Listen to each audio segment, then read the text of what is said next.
Welcome to New Game Plus, a retro gaming podcast where three guys spend 7 days playing one old game and then we talk about it. My name's Dustin. My name's Kenny. 300 Nolan. And this is episode, come on, 300! Woo! Woo! Woo! We are the champions, my friends. Should we have dressed like the movie 300 for this episode? I would need a lot of that spray paint and stuff. I just gotta take my shirt off and I'll be good to go. Right. Listen, the year was 2015. The month was September. The people were us. And on borrowed microphones, we recorded our first ever episode about an earthworm with a laser gun. Why do we choose that? Continue. I have something to say. It was a great choice of first game. Well, here we are, 6 years later, and a lot of life. Yeah. And we have recorded weekly episodes, never missing a week, on various retro video games. And thankfully, hundreds of you are listening each and every week. And this week in particular, you are celebrating with us. Guys, I love milestones. Me too. I always like our anniversary episodes. This one feels really big though. 300 episodes, dude. Podcasts quit quickly. That's the statistics. I think if we looked at them, are probably high when people quit immediately. Like they are like, oh, I want to do a show, but we don't quit. I think statistics of people quitting just in general are very high. Yeah, I mean, I'm in that number for most. It's a lot easier to start things than to continue and ultimately finish things. Absolutely. You can quote me on that. But we had borrowed mics. Sorry, I forgot about that. I feel like you had something somewhat legitimate, but I know that I borrowed mine from my workplace. I don't know.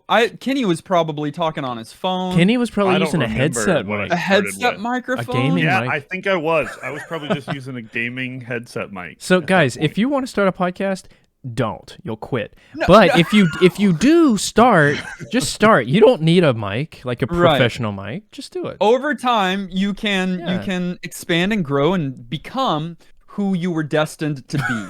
And I don't know if we've arrived, but we are certainly better than that day 6 years ago. Yes. And so we're celebrating that fact today, and we want to welcome you to our 6-year anniversary episode. We've got a great show planned for you. Want to begin with a quick game. Yes. These are always fun, never contentious, and contentious. And rarely problematic. Let me stretch. This is for a quick game for Nolan and Kenny to play. It's going to be a different game than we've ever played before, and one that I've completely authored and fabricated.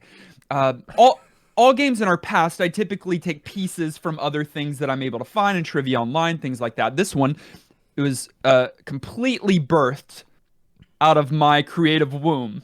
Don't care, not scared. Gross. That's gross. Kenny is actually, mad. Okay, from me 5-0ing him last time.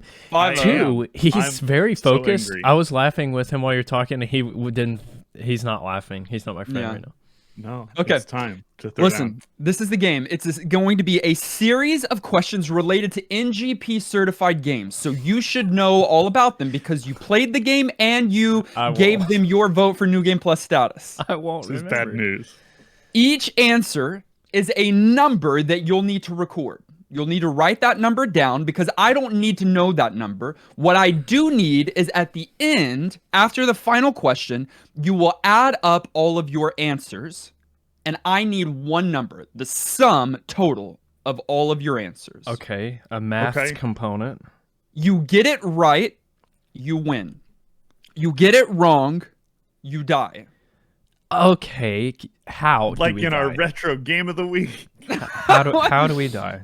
Watch Squid Games and you'll find out. So there are going to be no trick questions. Okay, so I'm not trying to trick you with the questions. You can ask any question back to me. I will not answer. I'm only asking you the question because I know Kenny's gonna dive into semantics and want. Here's the thing. I'm not trying to trick you. I tried to clarify the question as much as possible. So Okay, so we give you a number? All you're doing is giving me your final number. You said you weren't going to answer my questions. Okay, so I on your can't mark, with him. get set, go.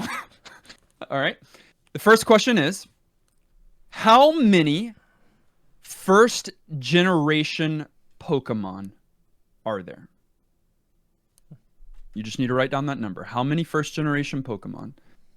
It's red, blue, and yellow. How many first generation Pokemon? Do you have a number recorded? Okay. Nolan does. Kenny? Okay. Yeah. Let's use our voices, guys. All right. The second question is, how many playable drivers are there in Mario Kart 64? Imagine the select screen in your head. Yep, that's what you're doing, Kenny. I saw it. I mean, and here, just to help with these first two, that first question is your largest number that you're going to have, and this question, your second question, is the smallest number you're going to have. out of the whole thing. Yes. Okay.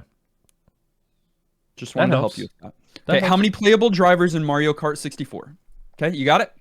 Moving on to question number 3. How many dungeon levels are there in the vanilla version of Diablo? Come on, guys. He's got me on this. Come on, guys. He's got me. How many... Oh, by the way, if you're playing at home, good. You should. That's part of this point. Write down these numbers. Can you all right, so the question number 3 is how many dungeon levels in the vanilla version of Diablo? Okay. The next question is, what is the max amount of super missiles you can have in Super Metroid? The max amount of super missiles that you can have in Super Metroid. Can I ask one question? Yeah, I'm not going to answer. You can't. I mean, you can, but you won't answer. It's okay. Don't worry about it. Non-glitched. No, base I know that. Game, how much you're supposed to have. Okay. Next question is, how many Colossi are there in Shadow of the Colossus? Let me further clarify. How many Colossi do you fight in Shadow of the Colossus?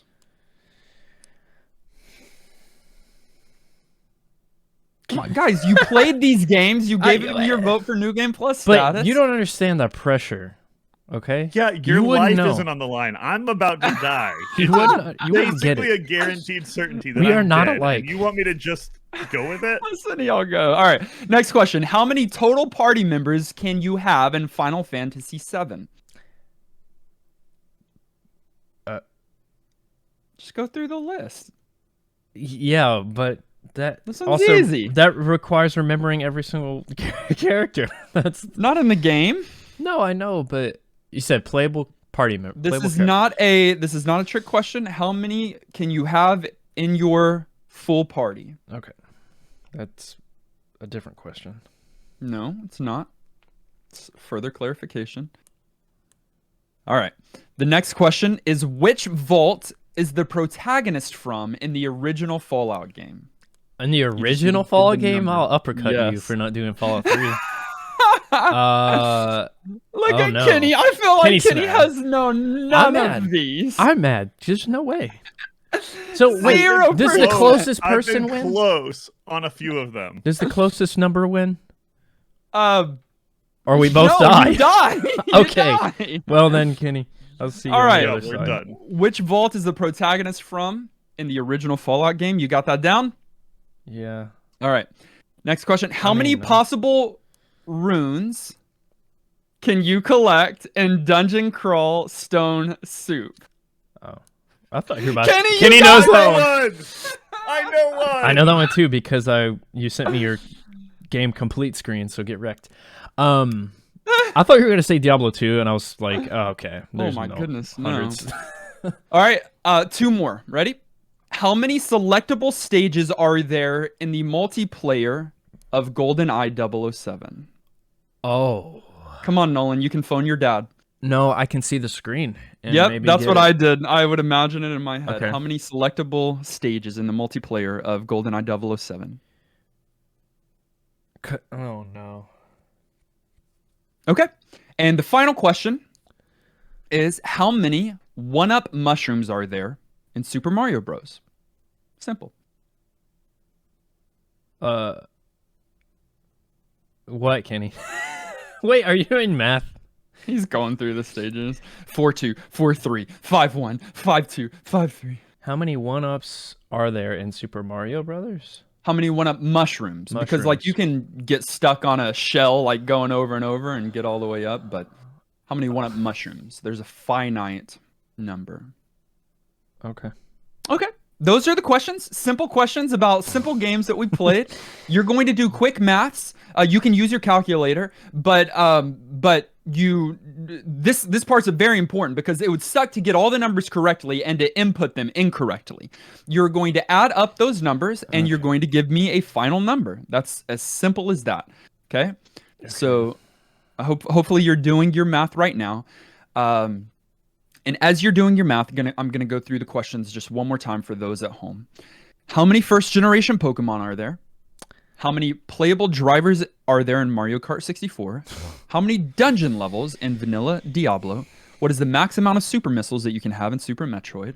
How many Colossi do you fight in Shadow of the Colossus? How many total party members can you have in my favorite game of all time, Final Fantasy VII? Which vault is the protagonist from in the original Fallout game? How many possible runes are there in Dungeon Crawl Stone Soup? How many selectable stages are there in the multiplayer game version of GoldenEye 007? And how many 1-up mushrooms are there in Super Mario Bros? I have numbers for each of those. You should add them up. Yeah. And it is time, fellas, to lock in your final number. Okay, locked in. Nolan, do you have your number locked in? Yeah, but I think I added wrong. I got it right. I didn't die. You did. You did. Wait, you went from complete dread knowing that you're going to die to ultimate success? I will put every point I've ever won in any game we played on this show on you losing. You didn't win. I won. I'll give all the points back. No, you didn't. I'm about to take the points back from the one time I've lost. No, you're not. I have my answer locked in. It's wrong. Okay, this is what we're going to do. This is what we're going to do. Nolan, you're going to give me your final answer. Okay. Kenny, you right after are going to give me your final answer. And then I'm going to walk through each of the questions, giving you the number for each of the questions, and then I'll tell you what the final number is. And we'll see if either of you got it correct. Oh, Kenny? okay. Proposition. Yes. Nolan gives you his number. Okay. You give me the answer, and then I tell you if that's the answer I wrote down. Yeah, so... That's not happening. Some things we do in 6 years do not change. I think we do what Dustin said. Well, yeah, of course. I'm not going to give the answer and then him give me the answer. Okay. All right, okay. Okay. Let's go. I 100% got this, though. Nolan. Kenny, you didn't. He didn't. Nolan, what is your final answer? What's the number, Nolan? The number is 304. 304. Yeah. Kenny, what is your number? He overshot a little bit. He was very close, though. The answer is 300. Oh. How many first-generation Pokemon are there? Wait, you only knew that because it's a gimmick. There are 100. There are 151. I got that. How many playable drivers are there in Mario Kart 64? You already missed it. There are 8. How many dungeon levels in Vanilla Diablo? You suck. There are 16. What is the max amount of super missiles? 50. How many Colossi? 16. How many characters in your party? In Final Fantasy VII, there are 9. Which vault? 13. How many runes? 15. How many selectable stages? 11. How many 1-up mushrooms? 10. Which, of course, brings us to the final answer. 299. Leaving one great show for you today for episode 300 of New Game Plus. I was one off. You're dead. You're gonna give me a hard time for losing. You're dead. Yo, we're so close. It's time. Dead. It's time to die.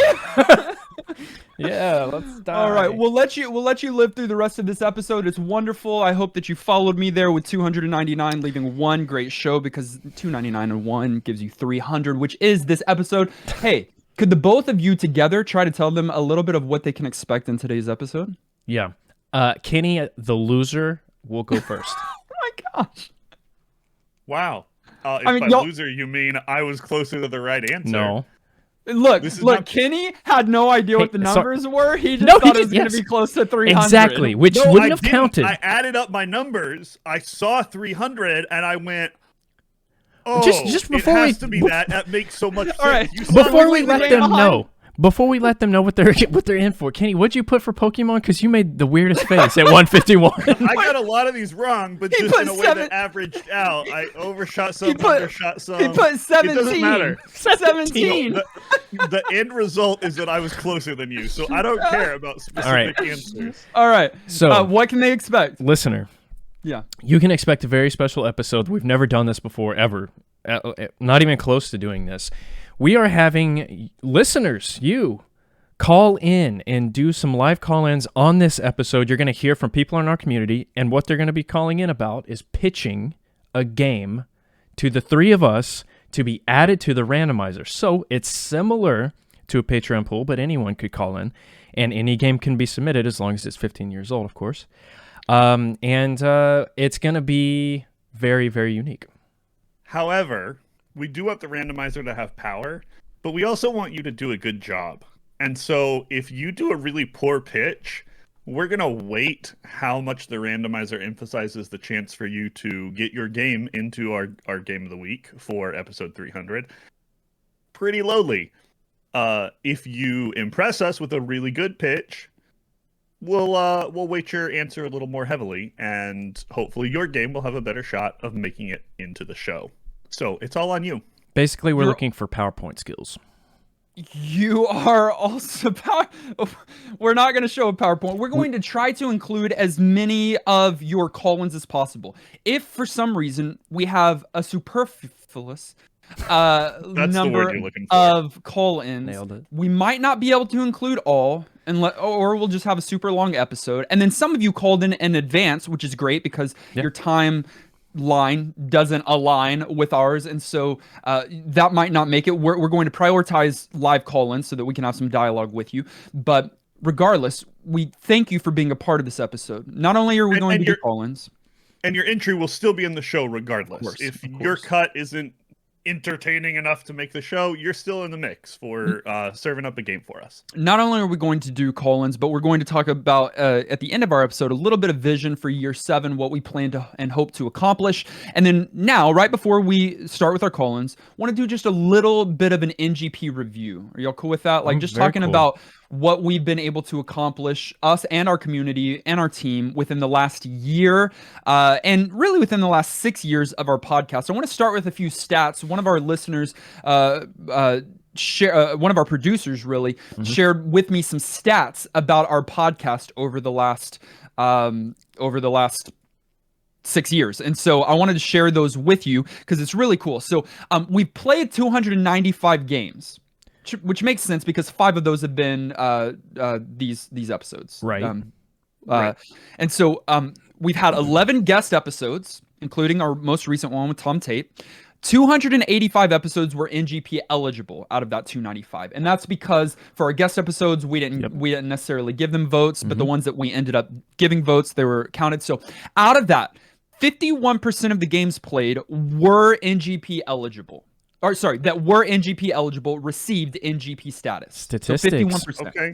So just barely over, right? That's kind of cool how that works out, huh? And 34% of the games played received all 3 yes votes. So we got a bunch of classics in there. Some drama though. No, 34 I feel like is relatively low. Yeah.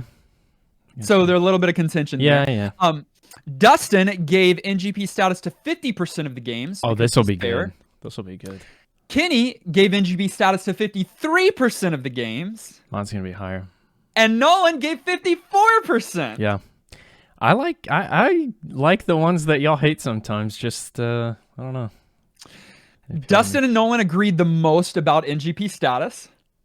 What's that That's based? Interesting. Oh, okay. Just based on our votes. Dustin and Kenny the least. That's actually a little surprising. I thought it would be you me. And Nolan, maybe? Yeah, I did too. I get mad. Kenny has the most missed shows this stat. But only 6. That's 1 per year. Which is crazy. Because if y'all knew how much he was at the lake and needed to remote record, you'd be impressed. It should be 60. I've recorded from weird closets in weird places. I have missed 5 shows. Weird closets. Usually when I'm out of the country. That's a lot. And then Nolan has missed 1 show. Get wrecked? I'm upset about that one. Yeah. If I had a perfect record, man. At least we're acknowledging that he has. The top 3 genres played, platformers at 62 games. Of course. Were platformers. Yeah. Okay. RPGs, 34 games. So that's a big drop. And then action adventure at 29 games. Makes sense. All right. The average episode length is still relatively low, 49.5 minutes, 49.5 minutes. That's a morning commute. It is getting longer, okay? So for the first 50 episodes, the average was 40 minutes, 40.5 minutes. Right. And for the most recent 50 episodes, it's 58.5 minutes. Wow. So we've got to do something. Wow. We'll probably end up skewing the average even longer today with it being a special episode. Oh, true. Certainly. The average NGP status given over time has not changed. So it's always been between 47 and 58% approval in every kind of 50 episode average that you take. The top 3 game release years, 1997 at 23 games played, 93 at 21 games played, and 92 at 20 games played. 97? Really? Yeah, isn't that interesting? Yes. So, which leads us to the final thing. We'll talk about consoles, okay? Oh, this is going to be my favorite. Consoles is always hard because you've got games that come out on a variety of consoles sometimes. Ports, yeah. And sometimes all at the same time. So, right. But we tried our best to grab these statistics. So the number 1 top system played, surprisingly, is the PC. Right? No. Yeah, 16% of the games we played, which if you align that with 97, that would kind of make sense, I feel like. Like 97's that PC. Yeah, that's weird. Isn't that weird? It's gotta be NES. It's because we play such a variety of games on PC. Guess. They don't feel the same. Like all the NES games feel like NES games. Well, NES is the second most played system at 14% of the games that we played. Okay, I'll accept that. Super Nintendo is the third most system played. Okay, that PC is also tracks. like it has time on its side too. We've played like 2005 PC games and we've played 1990 PC games. So there's just like the library is bigger. So very cool Love statistics. Yeah, thank you, great. and Marlene, for sharing those things. Yeah, that's kind of over the neat. last 6 years. One thing that I'll share and then would hop to one of you guys is kind of, it's very interesting that this year we accomplished a lot, specifically on video. We're doing weekly video casts now, and I think that really blossomed in this last year. But after 5 years of having a YouTube channel, we finally broke 1,000 subs. And a couple of months after that, we broke 10,000 subs. And now here we are, nearly 12,000 subs, and a YouTube that is actually purposeful. We're not just uploading content regularly, multiple times a week, but people are watching those videos, and there's a subscriber base, and it's something substantial. And that all happened in such a short amount of time. Again, 5 years to get 1,000 subs, and then a couple of months to get 10,000. So just boom. Yeah, I guess that's how people always say it happens. And I'm like, yeah. Until it does. And you're like, oh, social media. Cool. I hate it. But I wanted to talk about that too, because I mean, I pulled up the statistics, and it was in April, or it was almost April, and then it just blew up. When we made these like relaxing music video game playlists. Yeah. And go listen to them right now if you haven't. And it just took off, and it's gone down. We need another one of those moments, but it's really good for the show. Both overall. You didn't say, but both of those videos, both of those playlists broke 1 million plays. I didn't want each. to brag. Well, no, that's what we're doing right now. Oh, So need 1 your help, million guys. views, get wrecked. Everyone else. Good. Oh, someone also stole it. That's another thing too. That's a compliment. Someone ripped our video and then uploaded it. Yeah. All right. What else? What's something else that we've accomplished? I know I've said similar kinds of things, but when you look back at 6 years, but especially the last 2 years, I really am just proud of our consistency. I think especially in this sort of post-COVID world, having something that is there and consistent and regular and entertaining and nostalgic that kind of looks back to, an earlier time. Not that like we're living in the apocalypse yet or anything, but I just feel like there's some value in having something that, I know it's just like a moment of entertainment for people, but that's anchoring. And I feel like that's really a cool thing to offer. Yeah. It's just like, we're always here and video games have always been cool, and let's just celebrate that together. Yeah, people have told us that a couple times, like, hey, I appreciate a normal slice of life during the pandemic with the show not changing at all.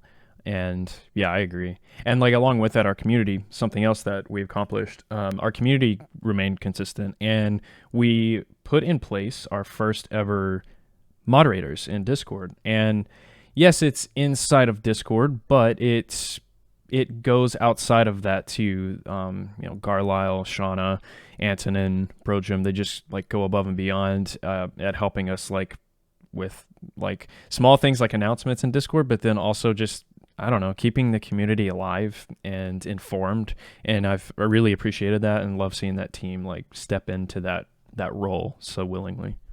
Yeah. Another thing is, one of the really cool things is that we finally broke 100 patrons on Patreon. Big. So for the first time, we have over 100 people that are financially supporting us on a monthly basis, which is massive. Yeah, awesome. And as a result of that, we'll talk about the kind of fulfillment of this, because we have some plans as we start talking about like the future of the show later on in this episode. But as a result of that, we've hit a couple of our milestone goals for Patreon. And so we've got some cool community stuff sort of in the works as a thank you to you guys. I want to clarify something. I don't know if we've ever done this, and I don't even know if it's appropriate to do, but we have never, through your patronage, we have never, as far as I can recall, paid ourselves.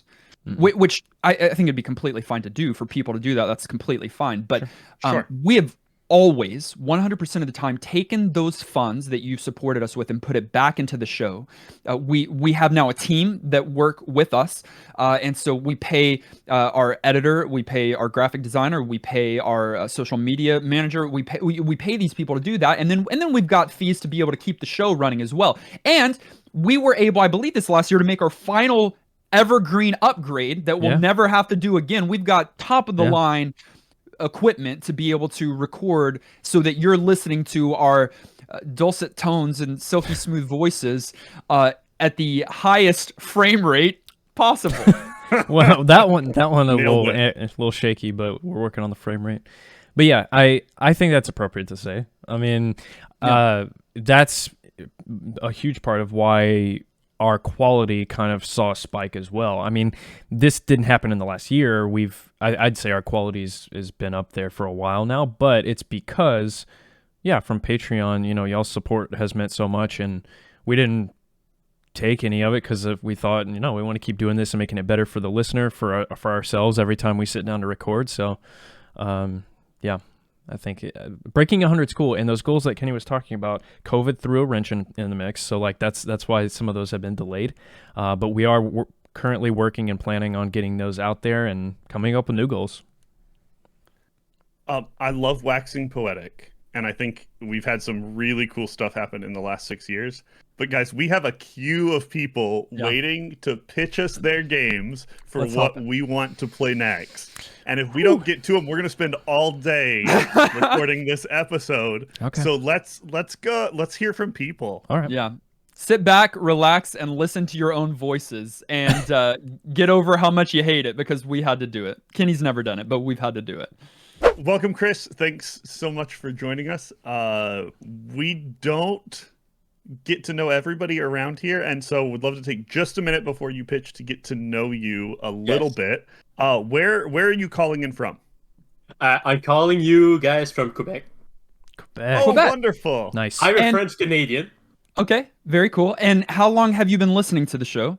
I've literally been listening to the show since I think it was 1, 2, 3. I think it was yesterday. Okay. My first episode. Okay. My first Hours, not episode days. was actually Mega Man Zero, and then I just got up into the episodes until like Little Samson, and Wonderful. I just noticed I was listening to the announcement at the beginning of the episode. Oh, on the 2nd of October, we will literally be asking you guys for you to pitch your games. And I said, what a wonderful opportunity to simp for my favorite SNES game. Nice. All right, Well, well, let's hear it. do it. Yeah, give us your pitch. My favorite SNES game is called East 3. I don't know if you've ever heard of the franchise. Okay. East 3 is the East franchise is literally is considered to be by some to be the grandfather of action RPGs. Okay. The original two the first two games were literally were really original by the fact that you literally had to ram like a madman into enemies just to take damage, without with some little by hitting like slightly on the side of the enemies. With East 3, they actually tried to make something to make something different. In East 3, they actually tried to evolve the franchise, which literally made the original East 3, when they released it in 1989, it actually looked kind of a bit like Zelda 2. Oh, Like, it's a side-scrolling game, it's a side-scrolling action game with a lot of RPG elements. One of the game's greatest point, in my opinion, was the introduction of the game. The soundtrack is absolutely stellar. To be honest, just for the soundtrack, I will probably forever simp for this game, even if I have many issues about finishing the game because the game is really hard. But you say that, and you're gonna get Nolan on board right away. Yeah. I like a good soundtrack. So this is the third in the series. This is the third in the series. Okay. But what is interesting is the fact that every single episode is a new story that is happening in the travel log of the main character of the franchise. So you could literally pick up East 8 and say, well, it's a new adventure, and pick up East, 2 or 3, and without any specific orders, and you will just see, oh, there are some recurring characters, but that's it. It's always a new story. It's a new adventure.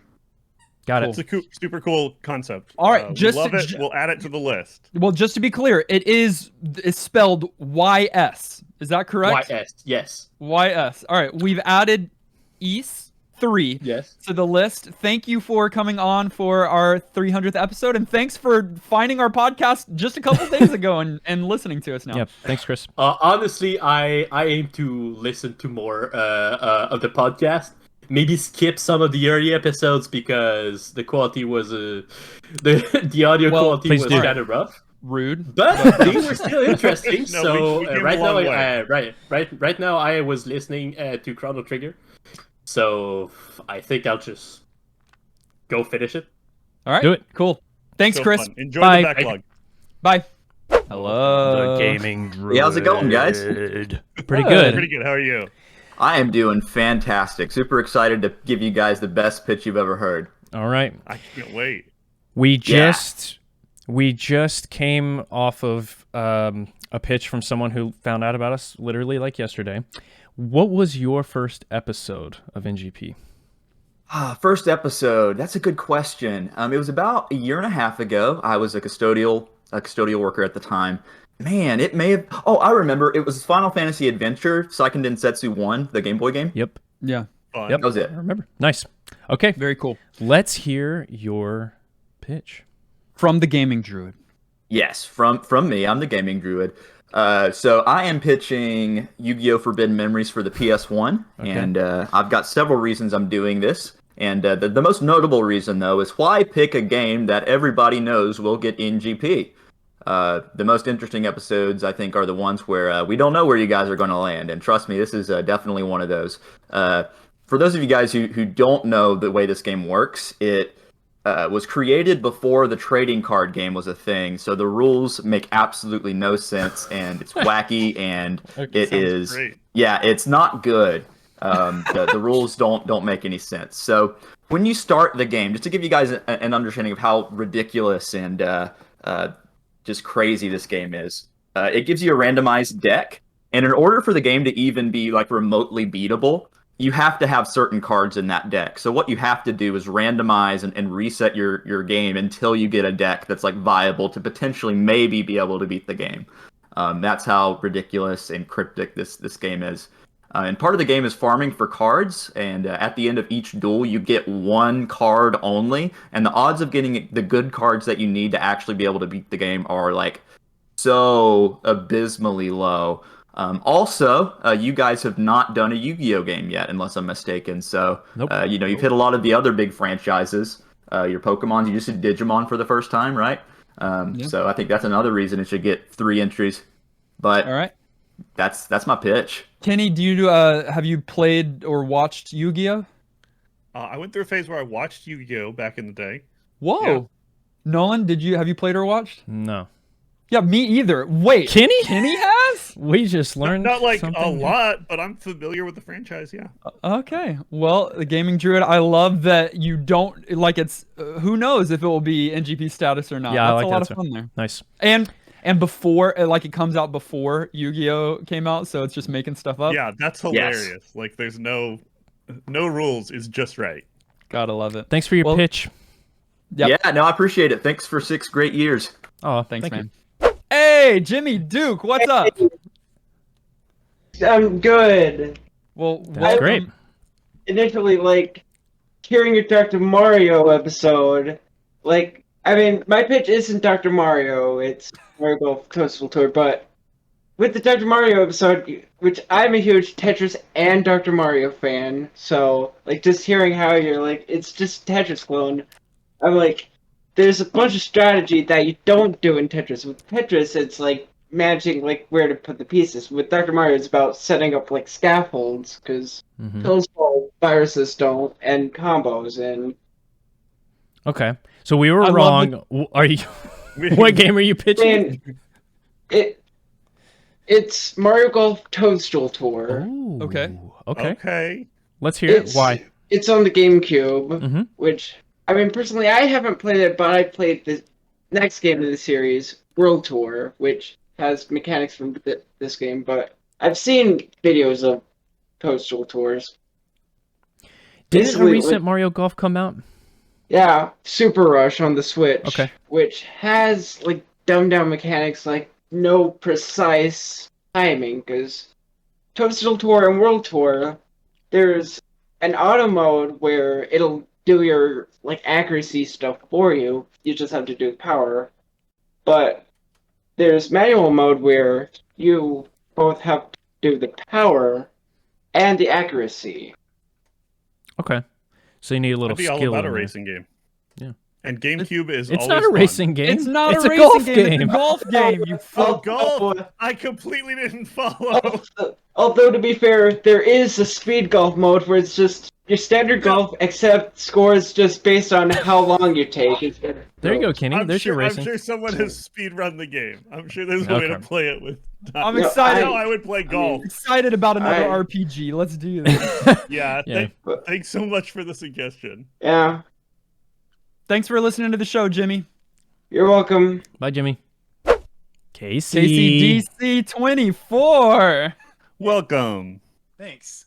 We're so yeah. Go ahead. No, go ahead. Sorry. Okay, yes. Yes. Thank you for your apology. I accept it. We are so glad that you're here celebrating episode 300 with us. Tell us 2 things first before your pitch. How long have you been listening to the show? And do you have a favorite episode? I've been listening for about a year, actually. Last October, about the middle is when I started. I found you guys. Probably my favorite one would be Final Fantasy IV, just because you guys read my email in that one. Oh. So, yeah. Nice. Yeah. Well, now you're on the show. Yeah. Now you're on the show. you have the ability to pitch a game that you want us to play. So let's hear it. Okay, so my game is Lunar Silver Star Story Complete for PS1. Okay. It's an RPG. And I think it's good for the three of you guys and the show for 4 reasons, one for each of you. Dustin, first, it's got a great story. It's pretty engaging, kind of romantic, but it gets you involved, gets you wanting to see what happens next. Nolan, it's got great music. It's got its own little soundtrack going on. Kind of the same thing as Grandia with the songs and everything, and like a general theme for the game. And then Kenny, the combat is kind of strategic. It's not just mash the X button. You kind of there's a movement component to it. So your characters can only move a certain like I guess number of tiles, you could say, like on the battle screen. So you kind of have to plan like what you're going to do and who you're going to attack first. And finally, just for the podcast in general, for an RPG, it's pretty linear, and I think you guys, I know you have just this limited amount of time for an RPGs. Sure. It's not super complex, and I think you could get through a fair amount of it through the story. It's pretty linear, like I said. So like I think you get a good idea in the short amount of time you have to play of the actual game, and what it's all about. Well, we all know that I automatically give JRPGs my vote for New Game Plus status. No, I've had my eye on this one for a while because it's very anime, isn't it? Yeah, it is. It is very sounds like anime. It is, but like the characters are kind of the little, the pixel art is great. Very like chibi-ish. Doesn't go anime and then like and then try to make it like 3D-ish. It's all 16-bit. Not 16-bit looking, but it's hand-drawn graphics. Doesn't try to go from like the pixel art to the 3D. It's all top-down type stuff. Cool. Well, that's very cool. It's 1996 PlayStation RPG. Like that's kind of right in my sweet spot. So here's to hoping. Thanks for joining us and sharing your pitch. Yeah, thanks. Thanks a lot, fellas. Yeah, have a good weekend. You too. Bye. Get this guy out of here. No, he's our friend. Hey. What's up, bro, Jim? Welcome, man. Long-time listener, first-time caller. Okay. All right. Yeah, everyone's a first-time caller. All right, Bro Jim, before we get your pitch and hear from you, will you let us know what your favorite game that we have played on the podcast is? Well, Kenny is asking me this question unprepared. I know. Holy cow. Oh, yeah, Kenny, who never has an answer, right? I'm should a complete hypocrite on these kind of questions. Should I just do Jet Force Gemini? Because that was my episode? Yeah. Hey, Do it. I couldn't answer that question, not without going through. I will tell you that my favorite game that I've played on this podcast, it's Sonic 3 and Knuckles. And if you're wondering what episode that was Sonic Adventure. I just played that game instead. Oh, I see you cheated. So you... I like okay. it. You just refused to play the actual game and made up your own game that week. Okay. All right. If we can play one game of your choosing for this next episode, what game is it and why? Well, I looked through the list and I was going to pitch a Sonic game because I knew Nolan would back me up 100%. But then I was like, no, we need to play something from the Star Wars universe because there's so many Star Wars games and we played one, the lamest racing knockoff episode 1 racer. I forgot about which got NGP and no. Overrated. So I am pitching you Star Wars Rogue Squadron for the Nintendo 64. It is I guess a shmup. It's 3D third person flying around X-Wings. And this is, you gotta understand, this is not your episode 1. There's not going to be a Poe Dameron. There's not going to be stinking battle droids. This is classic Star Wars. It's between A New Hope and Empire Strikes Back. You're Luke freaking Skywalker. You're flying an X-Wing and other cool ships, and you're blowing stuff up. Classic Star Wars. You got the amazing John Williams soundtrack behind it. Nothing not to love. You got secret ships. You got secret levels. You got upgrades. You got medals. You got rankings. You got replayability. You got cheat codes, folks. Classic cheat codes. And that is why I love this game. It's mission-based. You guys aren't going to get tied up having us play for hours. No. Drop in, play a couple missions, drop out, play Final Fantasy, which I assume Dustin's playing still. Trying to beat Stone Soup still. I'm hoping that you guys are going to make the right decision here because with the whole, it's a little Star Foxy, and I'm afraid Dustin's going to go off the rails again.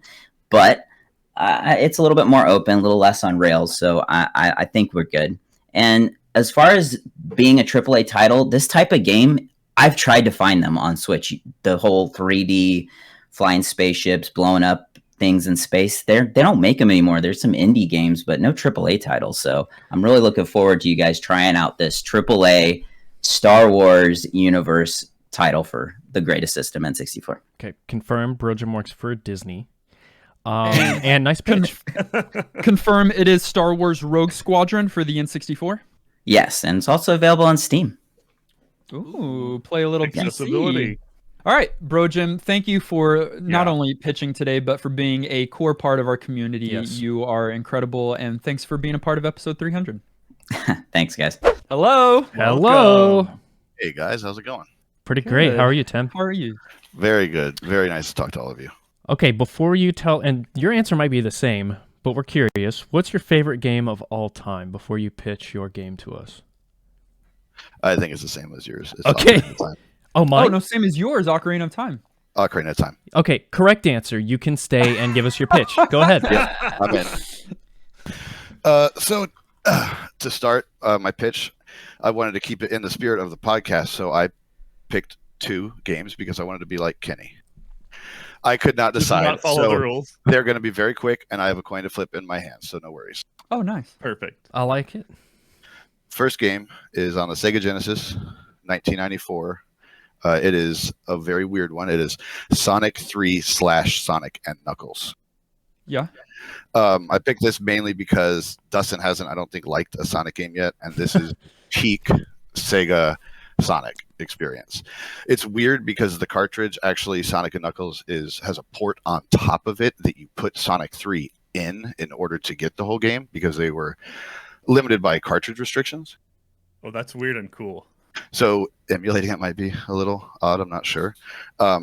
It's classic Sonic, like I said. You can play as Knuckles, and the pixel art and the music is top tier. It is very, very good. It plays extremely well. The levels are giant and labyrinth-like, and it just feels so good to play. It is like the ultimate Sega Genesis game, in my opinion. That, of course, on the coin side is going to be Tails. Okay, nice. I like it. What's I what's like the it. other? What's heads? Perfect. The next one is The Legend of Zelda Minish Cap.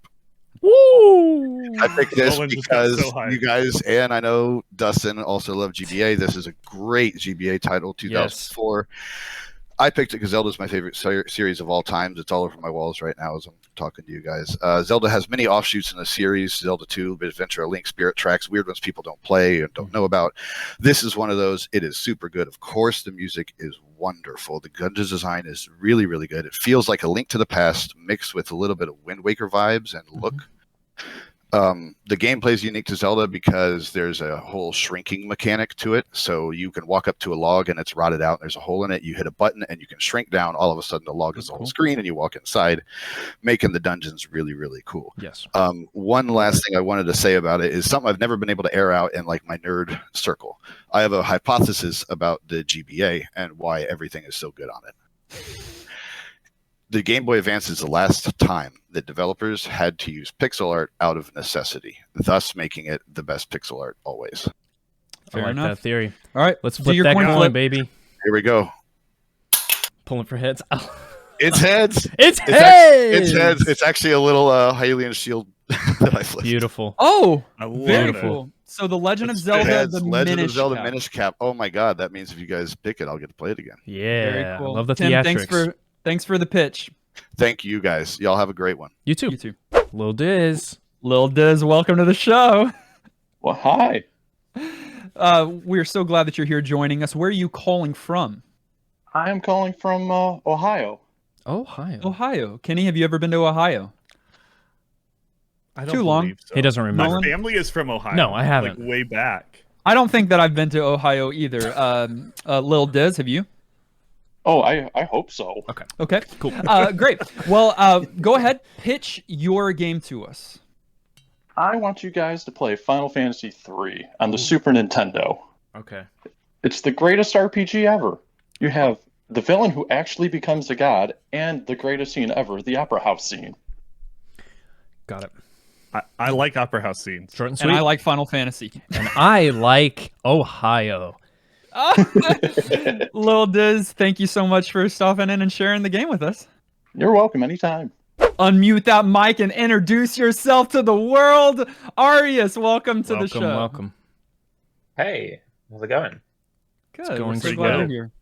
Thanks for jumping in and being part of this episode. We appreciate it. Will you let everybody know what your first episode of NGP was? Oh god, I don't even know if I remember. Maybe the Sailor Moon one? Oh gosh. No, it's yeah. probably older than the Sailor Moon one. That's probably the oldest one I just remember.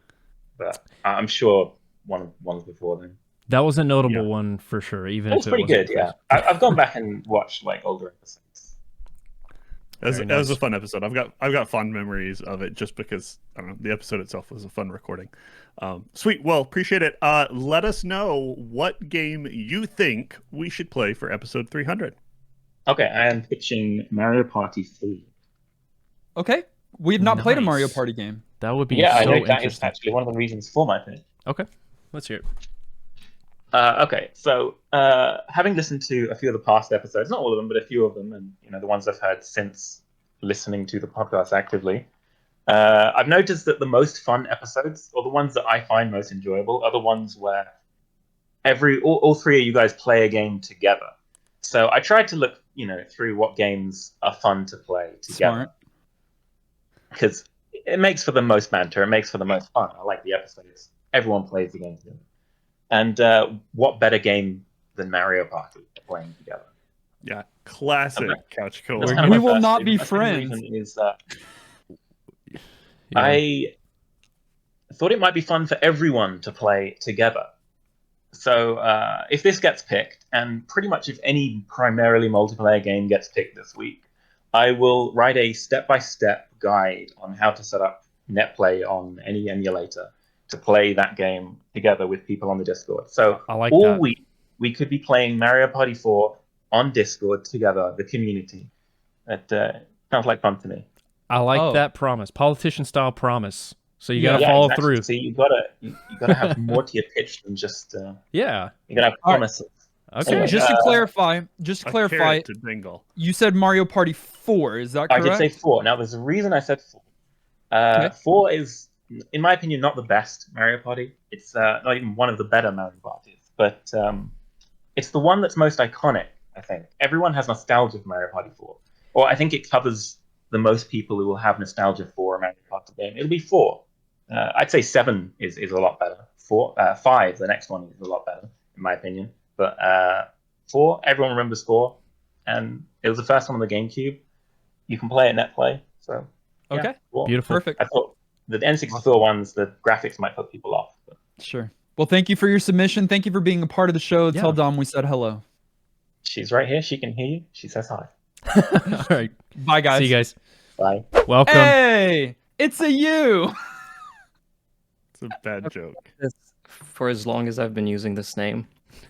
And I Well, did get it from the Nintendo series. you didn't? No. I actually did not. I had not heard of Mario until the late 2000s. How? Okay. Then the question, Nolan, needs to be where are you from? Where are you joining us Yeah, from? where are you joining us from today?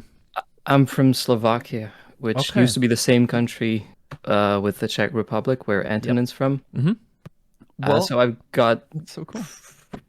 pretty much the same experience as he has. So every time Awesome. he's been on the show, every time you talk to him, I sort of had this. I was able to vicariously experience whatever he talked about. Sure.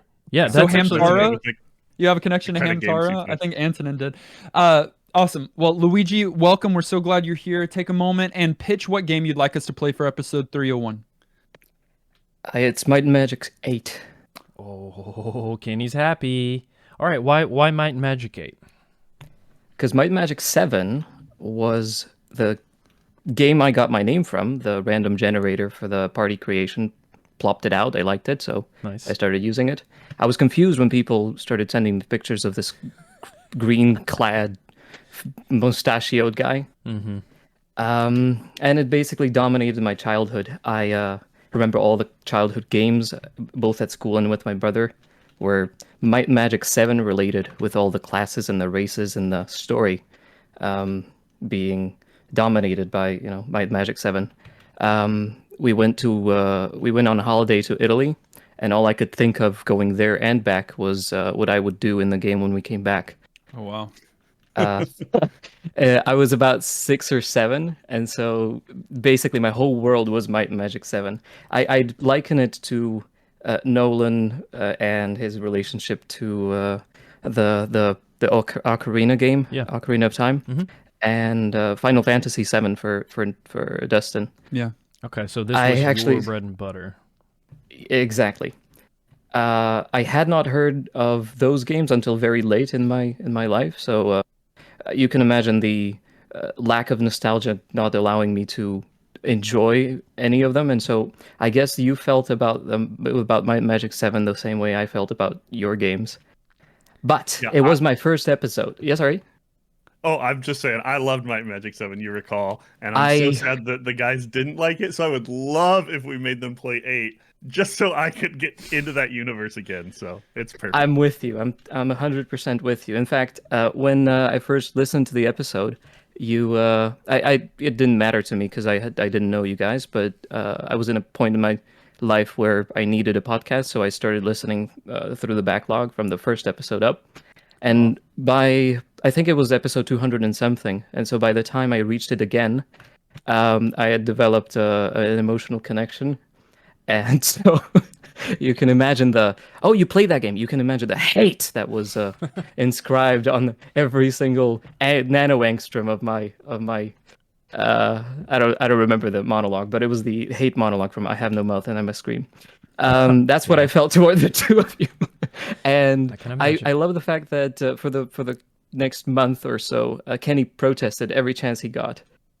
As he does. Solidarity. Yeah. It's a fun series, so I'd love to revisit. Well, I hope you've forgiven us since then. We played Might and Magic 8. We played Heroes of Might and Magic 3, the restoration of Urethra. And so this would be the third kind of Might and Magic type series. So Might and Magic 8, Day of the Destroyer. Thanks for your That's the game pitch. I'm pitching. Thanks so much. Thanks, Luigi. Appreciate it, Luigi. Thank you for listening. Bye. Hello, I'm so happy to be here. This is cool. We're happy to have you. Kakeo-san, what was your first episode of NGP? My first episode of NGP was the Earthbound episode, which is episode 39 or 40. Yeah, that wasn't the newest episode that was out when I started listening. The newest episode was Metroid Fusion at the time. Were you looking for Earthbound songs or something and you stumbled upon it? I was, actually. Yeah. I was on Spotify just searching Earthbound. I found you guys and I said, oh, they sound cool. Okay. Thanks, search, SEO, whatever. Anyways, that's awesome. That's good. Okay. What game are you going to be pitching to us today, Kakeo-san? I'm going to make a bold claim and say I'm pitching one of the best games of all time. Okay. Released in 1995, developed by Rare, and published by Nintendo. Donkey Kong Country 2 for the Super Nintendo. Kenny's happy. I'm happy. We're all happy. Yeah, all right. Kenny. It's like... Why this game? I love it. Oh, for a couple of reasons. I think one of the reasons is the excellent level design. Some of the best of the 16-bit era, in my opinion. Like, on par with Super Mario World. And it really smoothed out some of the rough edges of Donkey Kong Country 1. Like the difficulty spikes, those are pretty much gone for the most part. I'd also say the music is fantastic. You guys know Sticker Bush Symphony. That is like one of the best game songs of all time. Of all so time, good. Yeah. Easily. So good. Now, I also think that the controls are just super tight. A bit tighter than the original. Also improves the hitboxes from the original. And another thing I think it does really well, not necessarily a game... It's not something that a game necessarily needs, but it's like icing on the cake, and it's graphics. Mm-hmm.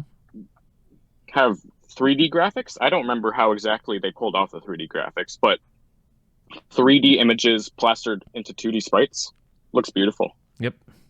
Those backdrops, those real detailed backgrounds. Yeah. Yeah. I'm just confirming because I have the nostalgia and the history with DKC, just the original. Do we still have the ostrich and the swordfish and the rhino? Yep. Oh, we have the swordfish, but we don't have the rhino or the ostrich. No, sorry, we have the rhino. We don't have the ostrich though. Yeah. Dude, and then you've played it, Dustin? Yeah, I played it, but okay. not. I've only kind of extensively played Donkey Kong Country because I think that is a master tier game, and so and it is. Sequels are better. It's great. Second one's better, yeah. Let me ask you real quick, Kakeo-san. You, I would assume, if you haven't, that's fine, but that you listened to last episode when we played a game at the beginning, and I gave Nolan his answer, which was Diddy Kong, for those that rode Ungard. I guess since Ungard is in this one, and Diddy is as well, then would you say that his answer is correct? Oh yeah, definitely. Okay. So Kenny is a big loser, is what you're saying. Listen, Duncan. I don't want to relive the moment, and we know. Well, I won't spoil things that happened earlier this episode. Okay. All right. Well, thank you so much for your pitch. Thanks, Kakeo. Thank you so much for having me. Of course. It's the man, it's the myth, it's the legend. Garlisle, welcome to the show. Hey guys, how have you been? It's been a while since I've seen y'all. It's been a while. You know, I've just been living. Okay, that bad joke. Episode 300, let's go. Garlisle, listen, I don't know what question to start with you because you're a bedrock to this community. You've been on the show before. Okay, how about this? Other than the episode that you were on, what is one of your favorite episodes of the podcast? I still love the Battle Network 2 episode. Like, I was one of the people who put that in the pool at the time, but hearing Dustin and Kenny fall in love with that game kind of the same way that I did as a kid was just really good. Sure. That's really cool. One other question. What episode was your first to listen to? That was Mega Man Legends. Another Mega Man. Are you a Mega Man boy? I mean, you do have a podcast about Mega Man. I'm pretty sure, actually, like, this Monday or, like, maybe a couple Mondays from now, I have my own Mega Man Legends episode coming out on my podcast. Oh. So cool. It'll all come full circle. Well, just saying, I'm up to date. You've got a great podcast going on. It's a solo man cast, which is not easy to do, but you're proficient at it. Are you going to be pitching a Mega Man game today? Surprisingly, no. Okay. Well, share with us the game that you're pitching and your pitch. Yeah. I had a hell of a time picking a game. I could come up with hundreds of different games I want you guys to play. You know, platformers, action games, sci-fi games, strange games, puzzle games, classic Zelda games. So I thought, why don't I give you all of those at once? Okay. Which doesn't mean that I'm giving you 200 different games. It means I'm giving you 200 games in one. Okay. And I promise you, it'll be one of the fastest games you've ever played. Okay, you're just pulling our leg. Oh, you know this game, Nolan. Because it's a Game Boy Advance Nintendo title. I know it is. It is a spin-off game that started its own franchise. It is a spin-off from a franchise that spun off from a game you guys have played. Does this have to do with a Wario guy? It does. It absolutely does. I'd love for you guys to play Wario Ware's Incorporated Mega Micro Games on the GBA. Amazing game. People have been pitching some GBA games today. Yeah, it's interesting. They know we love it and are playing to our heart. Okay, there are a few Wario Wares. Why this one? Partially because this is the original. Okay. Partially, it's one of the most accessible. All of its successors have tended to run with different system gimmicks. So, like, the DS one requires a touchscreen and stuff, and that's a little bit harder to emulate. Or, like, the Wii one requires actual motion controls, and I wasn't sure if you guys would have Wiimotes and Bluetooth connections and stuff to get a good emulation of that. This one is still extremely approachable and still very fun and a great demonstration of the series. And, like, I know Nolan's wanted the other two to play it for quite a while. So bad. I love that game so much. Awesome. Well, we have added WarioWare Inc. Mega Micro Games, what a title, to the list. And hopefully it will get picked for episode 301. Hopefully for you at least, and Nolan, I guess. And me. And you guys, you just don't know it yet. Yeah. Well, thank you for your submission. Thank you for your support. You are amazing. We appreciate you. No problem, guys. Congrats on 6 years. Thank you. Thank you. Yeah. Thanks so much. And her name is Radical Rachel. Rad Rach. Welcome to episode 299. Hello. We're so glad that thanks you for could joining be us. Yeah, we're so glad to have everybody joining us today, but especially you at the moment. Radical Rachel, do me a favor before we let you pitch. Tell us your favorite episode of New Game Plus. The Final Fantasy X episode. Oh, kind of because I was waiting for that for a very long time. That's a great choice. Is Final Fantasy X your favorite Final Fantasy game? No, one of my favorite 7, which actually leads into my choice. Okay. Okay. Oh, perfect. Which is Dirge of Cerberus, I Final knew Fantasy it. VII. I knew it. Okay, tell us why. Which is the most controversial games I have ever seen. Yes. That nobody ever considers it to be controversial. When I say this, I mean it has. I know ratings don't really matter, but this game has 57 for its general Metascore and an almost 8 user rating. Okay. Wow. Okay. And wow. Have you guys ever heard of the theory about Final Fantasy VII where 7 and 10 are connected? I haven't. So Dirge of Cerberus actually proves that theory, and no one has ever talked about this. There's a level where they find a mysterious airship that is of the same design as the one from Final Fantasy X. Interesting. Easter egg or connected? We may never know. I'm pretty sure connected. I believe it. I don't know how, but one of the only companies that actually helped with the development of this game, I don't know what they did because I couldn't figure out, but Monolith Soft has something to do with this game. Okay. I'm not. Interesting. I was in the 8 rating for this game. Dustin, I think you. I don't know if you. I like it. every Final Fantasy. Yeah. Yeah. No. I Dirge like of Dirge of Cerberus. Cerberus a lot. There's a lot of story here. It's very emo. Dirge of Cerberus is awesome. I legitimately love this game. Yeah. Now, Wonderful. I only played it when it first came out. This is the last chapter of Final Fantasy VII, right? Yeah, the very last entry. It ends on a cliffhanger in the secret the secret ending. Okay. Genesis. I love it. A little bit of Yeah, Genesis. it ends on the Genesis ending. Which I believe Gax does the English voice acting for the secret ending. Okay. I All right. think. All right. Well, There's very your cool. Cerberus. You know, Wonderful. any Final Fantasy is going to be good in my book for us to play. Any Final Fantasy VII is going to be good in my book to play. And then Vincent Valentine has always been one of my favorite characters. Unfortunately, I don't use him in my Final Fantasy VII party because his limit break is not controllable. But thank you for submitting the game. Thank you for being so active in our Discord, and thank you for being a part of episode 300. Yeah, no problem. Runt. Welcome. Hey, bud. Buenos dias. Buenos dias. Mucho dinero. Mucho. Guacamole. What brings you to the show today? No, thank you for joining us. Yes. So, when did you start listening to NGP? Do you remember a specific episode, or was it something you were searching for and you just came across us? Oh goodness. I mean, this is probably like a year and a half ago or so. Okay. Start of COVID. I found you through what's that? Start of COVID. Needed a show. Pre-COVID. Okay. Maybe 2 years ago. And then I was just kind of strolling through Twitter, and I think I was actually just looking through it, wondering how I found you guys, and it was just a mutual following from you guys that I followed, and I saw an episode, and I'll have to go back to see which one it was, but I was like, oh, that sounds interesting, and then I got hooked. Social media doing its thing. Yeah. Awesome. Well, you are here to share your pitch on a game that you'd like for us to play for episode 301. So let's hear it. You've got the floor.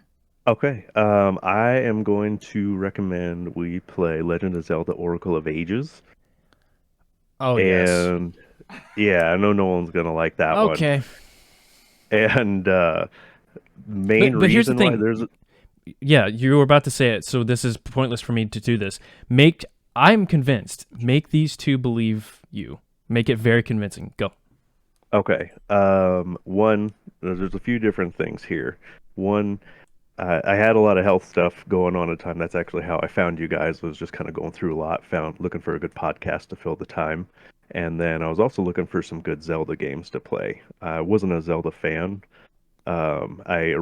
For a long, long time, just kind of ignored the series, just like, nah, it's not my thing. But then Link Between Worlds came out on DS, so I thought I'd give it a shot, and that convinced me. That completely turned me. And so I really like that style of Zelda game, the top-down puzzle-solving aspect of everything. And so once I finished that, I was looking around for other Zelda games like that to play. Stumbled across Oracle of Seasons and played a good portion through Oracle of Seasons and got stuck like everybody else We've all does. been there. Yeah, at one point during a Zelda game, and just could not get anything figured out. And finally, to my shame, I went online and did a Dustin thing and just looked up the walkthrough. No shame, no shame. Yeah, and come to find out that I guess you're supposed to start with Oracle of Ages, and Oracle of Seasons is supposed to follow in the series. Technically. And so then I just got super frustrated and just stopped playing altogether. I was like, well, forget it. I'm just going to play it in the order it's supposed to be. So this is kind of a spite play. Okay. And then it's also I like it. Yeah, and it's also because I just really like this style of Zelda game, the top-down, not isometric, but the top-down view. And then also my son, he's 9 now, but Zelda's one of his favorite characters now. He loves pretty much anything Zelda. Okay. And so I think it'd be Wonderful. really cool to play that together this week and just I kind love of that. see what we think. Tugging at our heartstrings, that's bonus points. I appreciate it. Thank you for your pitch, and thanks for listening to the show. Yeah. All right. Yeah, for real. Clint, can you hear us? Yeah, Are you alive? Are you well? Good. Well, welcome to the show. We're so glad that you're here. You've been listening for a while now. You're a content creator yourself. You play the kazoo. Man, just a man of many talents. What's the first episode you started listening to us on? My first episode was actually the Sailor Moon episode. Oh, no. Wow. Yeah, when you guys drew Decap Attack. The episode yeah. that brought me was Rocket Robot on Wheels, which was the game nobody had ever heard of on the 64, which is one of my favorite 64 games of all time. Clint, were you That's fun. searching on Spotify Rocket Robot on Wheels? No, I he was looking searching for the Sailor Moon. soundtrack. Yeah, no, I was searching for the soundtrack because it's so good. You went on Spotify. What kind of person goes on Hey. Spotify and types in Rocket Robot on Wheels? We're learning We found Spotify him. is getting us listeners. Yeah. Yeah. All right. You know what you're here for, Clint? One thing and one thing only. To pitch a game that you want us to play for 301. So hit me with your best shot. DMCA. All right. I'm here. I thought about it really hard, and I know you guys aren't really gonna like it, but you guys have played a lot of iconic, influential games. You've played, Doom, Diablo, Super Mario Bros. You've played Oregon Trail from like '72. You guys have really missed one of the most historic and influential video games of all time, Tetris. Have we? Okay. Don't give a No, thumbs you're down. right. Stop it. No, Yeah, I know and Dustin, I know Dustin doesn't like it. Sorry, What? Tetris sucks. Okay. No. That's for the hottest you, take. I have picked what I think is like the most fun Tetris game out there. It's got different game modes. It's Okay. got different stuff in it to keep you hopefully interested, make it new.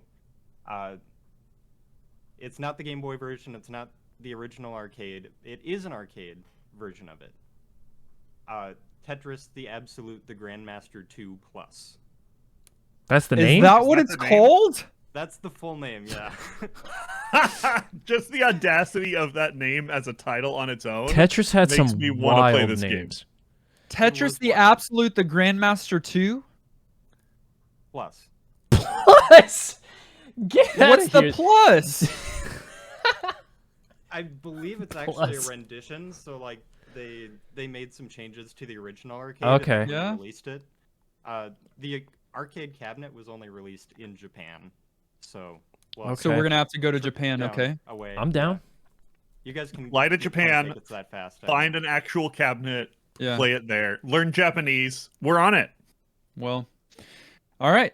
I still think that Tetris is like everybody just said, oh, it's good, and everybody has to agree with it, and it's not. That. But maybe Tetris the Absolute, the Grandmaster 2 Plus, commonly referred to as TAP, is worth playing today. I don't know. We'll find out. Maybe. Clint, thanks so much for your pitch.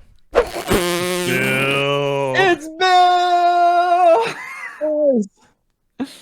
Oh, man. Wait, hold on. I gotta hide your video. Leave it. Oh, okay. I just need to hide it. Yeah. So that you're okay. We don't mind seeing your face, but Nolan will hide it. We don't mind seeing your face. I was just gonna say that would make very few of you. There we go. Okay. Welcome, Kenny, Bill. you'll be happy. I'm actually gonna be very nice to you this time. So Yes, I mean that sincerely. I don't know. I love a classic Bill trash game. Everybody wanted me to do Bulletproof, and I was just like, no, not this time. He's put that in the. It's a 50-cent game that he's put in the in the Patreon polls over and over. I all would right. have been hilarious. Just for those that don't know, Bill is one of our day one's whiskey dictionary. He is a content creator. In fact, we started around the same time, and he's carried us on his coattails of fame. So we're so glad that you would humble yourself to be on our show today. But you know what you're here for. You're here for your pitch. So let's hear it. All right, gentlemen. I want to paint you a picture, a little theater of the mind here. I want you to picture yourself. It's 1993. Coming in from a nice hot day, nice hot summer, drinking some Ecto Cooler. Maybe you're wearing plaid despite the heat and your Doc Martens. And you are turning on your gateway PC to play some SimCity 2000. So, I want to tell you about this wonderful game. This city simulation game is a sequel to the original SimCity, which I know you guys did not approve of, and I felt that was a travesty. I thought that was something that needed to be rectified. So, I am here to pitch that you guys play SimCity 2000 and enjoy yourselves. What am I drinking on this hot day again? Ecto Cooler. Ectoplasm. Ectoplasm? Okay. I'm down. Listen, Bill, I love SimCity, the franchise. The SimCity that I played was on Super Nintendo, I believe. It may have been NES, but it was such a good game. And then I played SimCity 2000, Sim Farm, Sim Ant, Sim Tower, so many different things. I missed Sims completely. Really? No, yeah, I didn't play one of them. Did you ever catch Ulation? So Bill,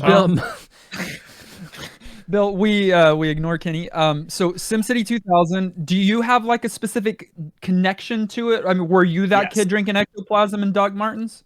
Well, that was a bit of a vivid visual that I painted there, and a lot of that is relatable. So actually, one thing that I remembered about SimCity, so when I first bought SimCity 2000, I got grounded like the same day.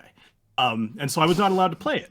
But what I was allowed to do was read like the 200-page booklet that came with it that explained all the rules and all the different, like everything about it. So I got super into it, and I was so hyped to play the game that actually later on, a couple years later when The Sims came out, I did the exact same thing. I read through the whole booklet before I even turned on the game. So there's so much to this game, and I think you guys are going to love it. Okay. Well, thank you for your submission. Thank you for always being around. We know that you're busy in this day and age, but thank you. You've even got your own whiskey that you put out just recently. Anyways, this show's not about you; it's about us. So, thank you for. Thanks for joining. Let's get some ramen episode sometime. 300. Some ramen. Yeah. All right. Well, Thanks, Bill. I look forward to seeing you guys again someday, and I enjoy listening every week. Thanks, man. Appreciate it. Bub. See you guys. That's Joey, amazing. Welcome to our anniversary episode of New Game Plus. Thanks for taking some time and sharing your thoughts on a game you want us to play. Before we do that, though, will you let us know where are you calling in from today? You know what? I am calling in from Minneapolis, Minnesota. I'm originally a Milwaukee native there in Germantown, Wisconsin. Beautiful. Very nice. I don't know if y'all know, Joey's a IRL person for me. So, I didn't know that. What? Yeah. Hidden Yeah. lore? Gotcha. Hidden Why lore, wouldn't you tell me? Okay. Beeps. Well, I just did.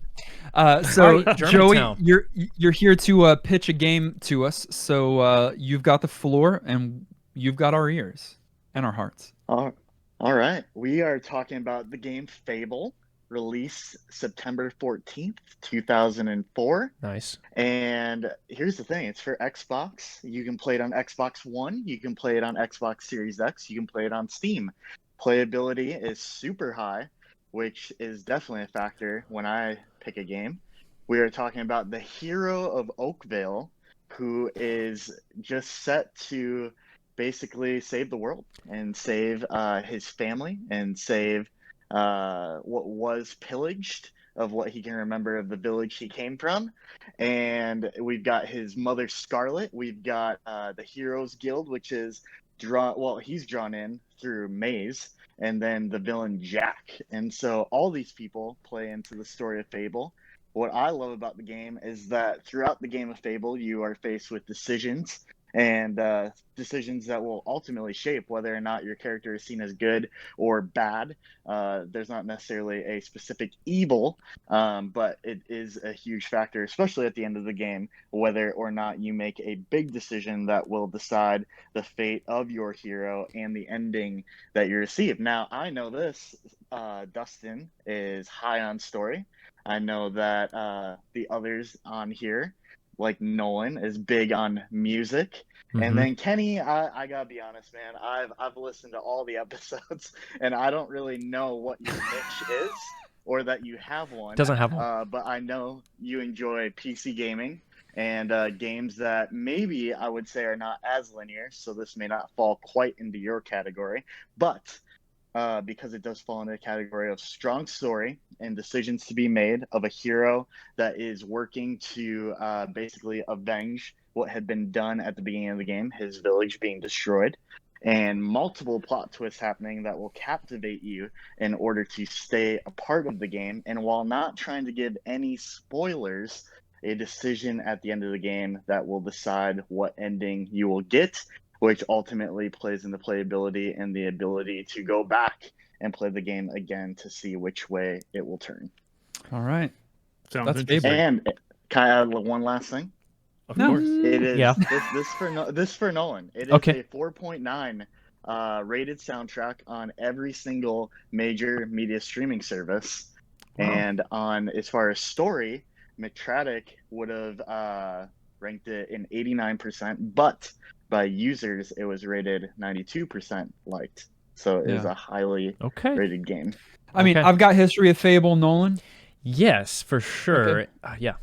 Kenny? I do have a little bit, actually. All right. Well, we will make sure that Fable is in the randomizer for episode 301. Thanks for listening to the show, and thanks for your the pitch. suggestion. Yeah, thanks, Joey. Welcome, Ninjago. Am I saying that right? Yes, you're saying that right. Wonderful. How are you doing today? Good. Great. We're so glad that you're here. Yeah. So before your pitch, before you tell us what game you want us to add to the randomizer, what is your favorite game of all time? The Legend of Zelda: Breath of the Wild. Ooh, that's a good one. Good choice. That's the right choice. That is great. I also want to know, how did you find out about our podcast? So, when I woke up, my dad was on Discord, and he was with all these people, and I'm just like, Dad, who are these people, and what are you doing in Discord? And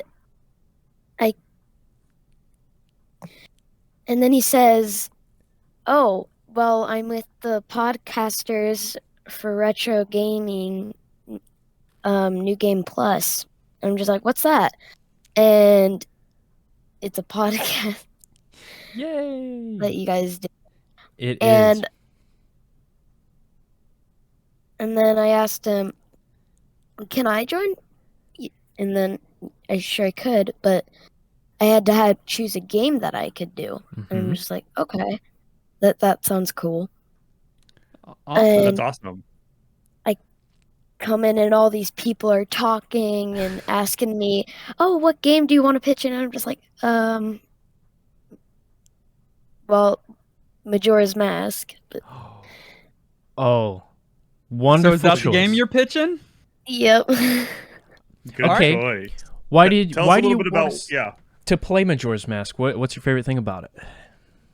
I actually haven't played the game yet. I Okay, just that's fine. So you're Okay, why interested in reason to pick experience it? it.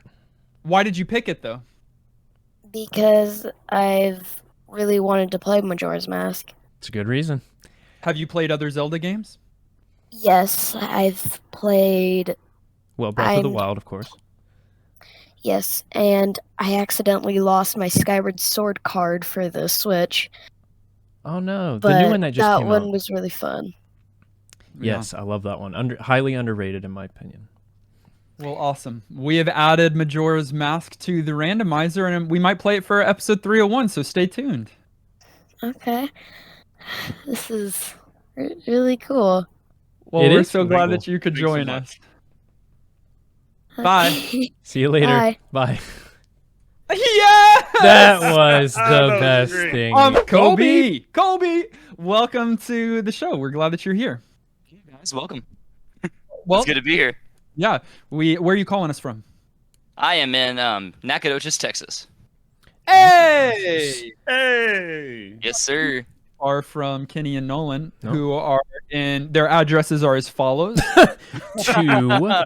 That's all you get. We're in Austin. All right, Kobe. I Well, visited there not too long ago.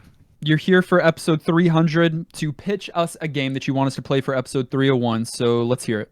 Yes, sir. Today I have picked Super Mario Bros. 3. Never heard of it. Oh man, ridiculous. So Super Mario Bros. 3 is pretty much it was made in 1988, and it's pretty much the second chance that we had at Mario because nobody really ever played Super Mario Bros. 2. I mean, did they? I think it's underrated. It's very underrated. I think so though. too. It's pretty good. Yeah. But 3 was so great. I love the fact that whenever you hold the run button for so long, Mario gets the sprint going. They introduced a lot of new things like picking up blocks and picking up Koopa shells and everything. There was a lot of new things that 3 introduced. It introduced new powers like the raccoon power that lets you fly. A lot of new things that you can do in the platformer. So it kind of revolutionized it. I love the soundtracks and everything. I think it's so much better than the first Super Mario Bros. And I was watching y'all's video talking about it. I'm really excited if y'all take this pitch. So, I mean, easily one of the best games of all time. Yeah, it's so and good. Absolutely a childhood staple for me, a nostalgia bomb for so many people. I'm sure at some point we will play this game on the podcast, and it might be this week. So thanks for the suggestion. Yeah. Hey, no problem, guys. Corgster, sorry if we caught you mid-conversation pulling you in. Welcome to the anniversary episode of New Game Plus. Thanks so much for being a part of the show. Tell us, before we let you pitch your game, where are you calling from today? Well, I'm actually calling from Oklahoma City in Oklahoma. OKC, baby. Represent. Hey. I don't know anything about OKC. I just know the abbreviation. Right on. If you could just step over into Tulsa real quick, tell my wife hi. She's there for a wedding. I would appreciate it. That's where my dad lives. Is your dad my wife? Maybe they'll hang out. I don't think so, but hey, you never know. Okay. That'd be weird. Small world. Thanks from OKC for bringing us your suggestion. Tell us, what game should we play next time on New Game Plus? All right, game I'm picking to you. 2001 arcade by Treasure of Gunstar Heroes, Mischief Maker fame. Yeah. It's Ikaruga. Never heard of it. Okay.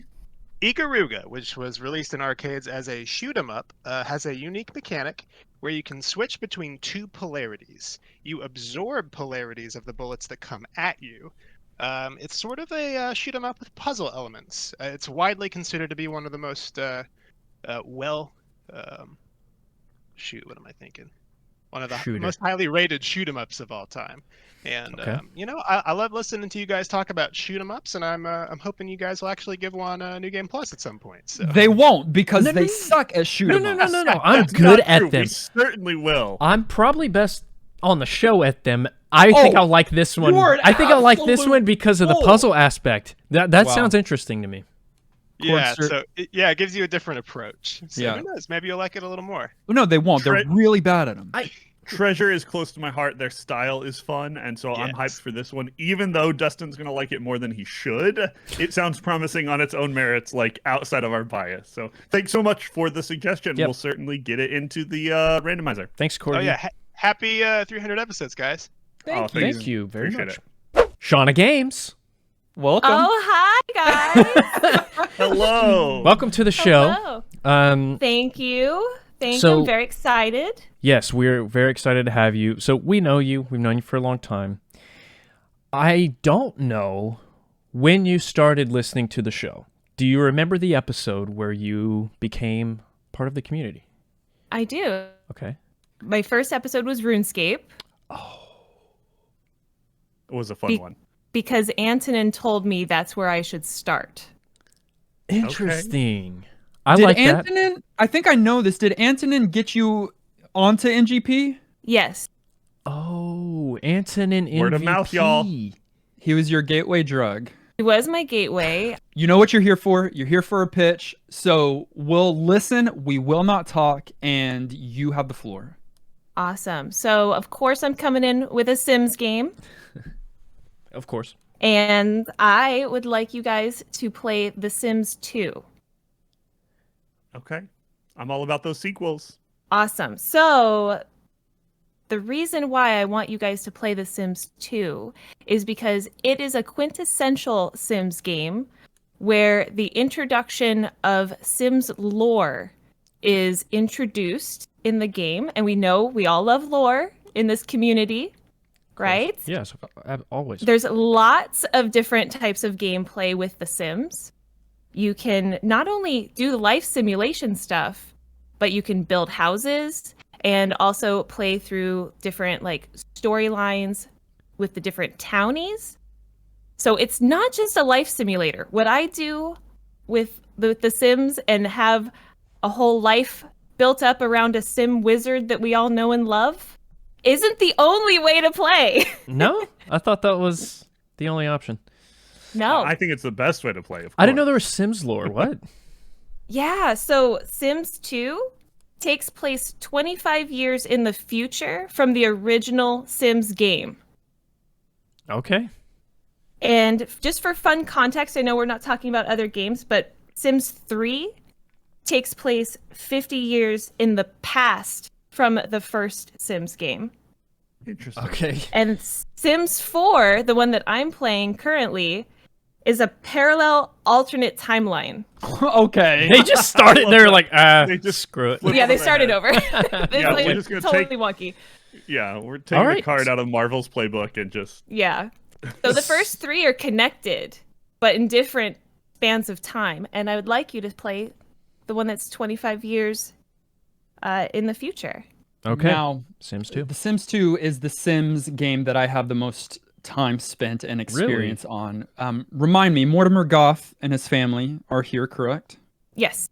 Okay. Good. What are you, Sims boy? And Bella Goth has been abducted. Goth? Dun, dun, dun. Has Yeah. I love girls? that. Canon. You're really making it seem like there's tons of stories here. It still is a Sims game. Okay. And You're real gonna quick, play it. You're gonna love it. real quick before we let you go, what is the cheat code for more money? Is it Rosebud It's Rosebud and Motherlode. and Motherlode? Okay. Yeah, I'm gonna need those for sure. And then Yeah. if you do the semicolon and the exclamation point, if I remember Dustin! correctly, Also after- gives you money. Yeah. Yes. This guy's not a Sims. Yeah. Quit Shauna, showing off your knowledge. thank you so much for coming on to pitch Sims 2. Thanks, We love you. guys. Thank you for being part Love of the you show. too. Bye. Bye. It's not small. It's not medium. It's Big Vega. Vincent. Hey. Welcome. Welcome to the show. So glad Hey. that you're here. Where are you Thank you, calling guys. from? I'm calling from Hollywood, California. Are you Nice. famous? Are you in movies? Is that a yes? No, That's a yes. Sure. The nervous laugh was I a have yes. told- I don't think this Quiet is that knowledge. person, but I've told you guys multiple times. I think Macaulay Culkin listens to our show. Yes. And word of mouth may get around. So And we know that's that all I'm gonna say. Macaulay It's my goes by conspiracy. Vegas sometimes. So Right, please, right. Mr. Culkin, proceed with your pitch. Yeah. Let's hear it. Man, thanks for having me on, guys. It's a pleasure to finally speak with you after all these years of listening. The game I would like to pitch, I have a great pitch for you guys. It's something that one of you would like, okay? So, if you like Nintendo, if you like mature rated games on Nintendo, if you like groundbreaking games that modern video games owe a lot to, then you got to give this game a chance, okay? This game that I'm going to pitch to you, gentlemen, is called Body Harvest, okay? Body Harvest is an action-adventure game from Nintendo 64. I had parents that didn't care what kind of video games I played, regardless of the rating. Lucky. You know, they didn't. You know, I would go to a store, try to get an M-rated game. The condescending comic book clerk would look down at me and be like, "Oh, well, you need this, this, and that." And I was like, "What?" It's like a second language because my parents don't care. But alas, I'm like 10, so I bring my dad, and then he's like, "Oh yeah, sure, no problem." Every time I went with my dad to Toys R Us or wherever, I would flock to. Do you guys remember when Toys R Us had video games? Of course. Oh yeah, that big old aisle was so high. Yeah. See, Kenny knows what I'm talking about. Yeah, every time I saw that, I would flock to like the M-rated games. I was like, and much to my chagrin, the Nintendo 64 didn't have lots of M-rated games, right? Not really. But the ones that it did have stuck out in my mind. And Body Harvest is what I chose between the three top M-rated games that I enjoyed. The other two being Shadow Man and Nightmare Creatures. But Body Harvest is super important. It was actually designed to be a Nintendo 64 launch title, which is huge. It was delayed. It was delayed because Nintendo was having issues with the game's violent themes. And it eventually dropped the title, and it left the developers to find a new publisher, where it was eventually picked up by Midway Games. The game came out in 1998, and this is the predecessor of Grand Theft. Without Body Harvest, the Grand Theft Auto game would not exist. This game engine was the skeletal system, the skeletal structure of what would become GTA. Now, in Body Harvest, you're playing a soldier in the future, and the planet is being attacked by bugs. It's completely open world. At 1998, you have no idea. Like, you can go anywhere in the parameters of the game. The game is non-linear. Players can go literally anywhere and do anything within the limits of the game's boundaries. There's buildings you can walk into, NPCs to talk to. All the cars that you see, you can get in and drive. Fire trucks, police cars, jeeps, anything you see, you could get in, and even helicopters. They have flying vehicles. This is super ahead of its time. There's time travel in here. You play this game. Got everything. Wait. Okay. I'm telling you. Okay. You travel, like every level is like a different era. So it's a 100-year period that covers World War I era Greece, Java in the 1940s, the United States in the 1960s, Siberia in the 1990s, and then the near future in 2016, which you know, at that point, right. Okay. I agree with. I know you love this game. I agree with Nintendo to drop this as a launch title, and I haven't even played it yet. But we'll see. Yeah. We'll add it to the list. Thank you for your pitch. Seems super interesting. Yeah, we appreciate Thank it. you. Body Harvest, Yeah, a mature game for the 64. Yeah, and it's worth it just because it's interesting. It's an interesting little piece of history that everybody should know about, even if it's not anyone's favorite game. But I'm sure it's great. Thanks for the pitch, Big Vega. And concluding our call-ins for episode 300 is Captain Protein. Welcome to the show. Welcome. Hello. Did you just say your name like a Pokemon name? Okay. I blame all the others. They convinced me to do it. Okay. I like it. Good. Yeah. Where are you calling us from? Sweden, actually. Sweden. Wonderful. Yeah. Sweet. Yes.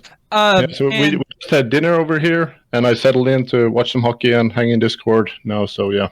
Beautiful. Nice. Well, thank you for Perfect coming on way the to show. spend your evening. Did you have protein for dinner? Okay. Lots of it. All the protein. Okay. Well, good. Please DM me after with the best protein powder. Looking for that right now. But right now, it is your opportunity to pitch to us what game you'd like for us to play on episode 301. So you've got the floor. All right. Yeah. So just short introduction to this. So I was always a Mega Drive kid, or Genesis as it's called over yonder. Mm-hmm. And so growing up, this is a game that I played a lot. I never beat it. Played a lot with together with my best friend at the time. So we used to go over to each other's house, play these games, borrow each other's cartridges, etc., etc. And I recently repurchased this from via eBay, and I just thought it would be really interesting to see the NGP community come together and just see if we can beat it in a week. So the game I'm going to pitch, it's developed by Sensible Software, published by Virgin. It initially got released in 1993 for the Commodore Amiga, and the year after it was ported to the Genesis and the Super Nintendo, which gained it a lot of popularity and traction. It's a military-themed action game with strategy and shoot-'em-up elements. At its release, it got a huge positive reception from critics, really just rating it at around 94-95% across the board, like from over a dozen publications. Borrowing a few quotes, they said stuff like, easily the best game of the year, can't find anything wrong with the game, rates highly on sheer entertainment value, one of the most playable games you will ever play, and also one of the most fun. Those were the devs. Wow. We're just sitting on the end of our chairs. We gotta know the what anticipation is killing us. So the game I'm talking about, it's on the Retro Master list. It's of course Cannon Fodder.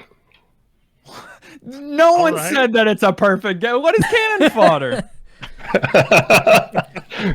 I feel like Kenny likes military-themed games more than me or Dustin. If you had, I don't know if that's true. If you reading about the mix of genres, the strategy and the shoot 'em up, I got me thinking. I can't think of many other games that combine those two. Actually, that's what I was about to ask. Are there any games that we played on the podcast that you would maybe compare it to? No, actually not, because the only other game that I can think of that uses similar type of gameplay is Syndicate Wars, and I don't think you guys played that yet. No, not yet. But there was a game that is reminding me of this a little bit that we played, and I don't recall what it was, but that's super interesting. Thank you for coming on the show. Thank you for submitting. Thank you for listening. Cannon Fodder. Very cool. Thanks, Captain Protein. Sure. All right. Send me the protein powder. Thanks, man. Thanks. Bye. Bye. Thank you to each and every one of you that have called in. Sincerest apologies to the two of you that we are not able to get audio working for whatever reason, but every other person we were able to get working. And then a few of you even called in advance and sent in your audio. We listened to that. We included those as a part of the randomizer right here. So we've got a list of games here. That's not a Patreon pool. That's not our Retro Master list, but it's this unique special thing for episode 301. And from all of your submissions, the game that we'll be playing first as we enter into year 7 is... All right, the game that we're going to be playing came out on the Game Boy Color. It may have been the only Game Boy Color game that was submitted on this list. Oh, my... is a Zelda game, which is a good sign for for episode 301 in year 7. We're going to be playing The Legend of Zelda Oracle of Ages. I believe this was submitted by Bruntk. Listen, guys, and this girls. handheld Zelda is one of my favorites in the entire collection. Okay. I'm so excited that this one got chosen. I've never played it. Kenny's never played it. Okay, Link to the Past. Think Link to the Past, but newer. It's the same engine, or at least it's the same look as Link to the Past was. So you'll find that familiar. Okay. Now we did play Legend of Zelda Sleepy Time, and that's for a handheld as well. Wind Waker? Yeah. No. Sleepy Not Time. Wind Waker. Sleepy Time? Nap, woke up, it was all a dream. A Link to the Past. I mean, no. Get your pants out of a wad. It is a Link. It is How are you doing this? Link's Awakening. Can you Yes! stop? That's There what I it meant is. earlier when I said A Link to the Past. Think Link's Oh. Awakening. We played that. It's the Okay. same look Okay. and feel. I was tripping. Sorry. Tripping. All right. Well, thank you for every single one of you that came on the show again, but special thanks to Brunt Yeah, of for course. Legend of Zelda Oracle of Ages. Yes. All right, guys. We're moving into year 7. Want to give us just a little bit of cannon fodder, if you will, about what year 7 might look like in the life of NGP. What can people expect? Yeah. Here's one thing people can expect. Okay. Some cool community events. Yeah. We've talked about it before. Details forthcoming, obviously, but I just want to remind everyone, COVID was weird. The goals you have hit as a community for your Patreon support of us getting out and doing some face-to-face time at a gaming convention somewhere, sometime, are around the corner and in the works, and we're excited for it. We'll get details out when those are actually out, but I'm hyped for that. That's so fun and cool that we're at a place where we can be able to do that because of our community support, and cool to be able to get other people exposed to the show that haven't heard of it before. So I'm excited for that opportunity. Yeah. I'm also thinking about cool community events online. I know not everybody is a get out and see people in person type thing, and we are, an audio podcast, and so video podcast as well. So we are going to continue to do community events online, live streams, maybe even host game nights. We've done some of those already, but just some more of that. So if you've been listening to the podcast and you are not a part of our community, which the best way to do that is to join us on Discord. Yep. That's what we've been doing all these calls through today. Then now is your time. Come and join us on Discord because there's a lot of community events coming right around the corner. One thing that you can expect from us, and this is actually hot off the press. I haven't talked to the guys about this. Okay. Now, if you have been listening to the show for some time, you know what Elements is. Oh my gosh. It is a series that we do in addition to our normal show. It doesn't fall within the episode whatever. It's an extra. Now, Kenny and Dustin have been not participating in it and doing it on a regular basis for however long now. It's a meme at this point. I'm kidding. It's me and Kenny, really, that don't put in the planning. We are bringing it back monthly. I like it. Kenny? I like the energy. Kenny? It's us. Let's be real. It's us. We're doing it. Yeah. And if not monthly, every other month, it's coming back. And we're not going to be like, haha, Monthly-ish. Elements meme. That's the old meme. Old meme. Okay. Okay. I love it. I love it. I love it. Also, because we hit the goal, but because we also want to, we are doing, the idea is me flying down and being with the guys and us recording multiple days worth of content together that we're going to put up on our audio feeds, our video feeds, because you hit that final goal in Patreon, I think, was that. And so that's just super cool. One other thing, guys, and we've talked about it some, is we want to kind of go to merch 2.0. Yeah, we had a soft launch of merch, and a lot of you got some t-shirts. I believe Shauna maybe even got a onesie for her child, but Kenny's wearing one of our old shirts today. Nintendo sued us in the process.